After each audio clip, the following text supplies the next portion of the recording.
Здравейте, Vblog 7, аз съм UPG, или както ме познавате по регистрация UPG-951, и в този епизод ще ви покажа как да си направите ето това, да имате неон на вашия компютър.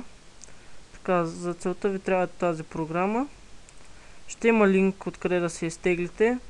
Там, където изтеглите, пише, че е само за... Чакайте да спра... За Windows XP, обаче, както виждате, аз съм с Windows 7 и ми работи с това. Изтеглете я, ще ви стане. Ето това е папката. Стартирате от приложението и ето виждате. От настройките може да избирате език, може да избирате ето на колко от прозореца да, това е максимума да се вижда неона, ето цвета, виждате вече стана зелен и така нататък. Това ви показах в 13 епизод на как се прави. Гледайте моите клипове, ще има още много. Забавлявайте се, напишете едно коментарче, дайте едно плюсче и довиждане.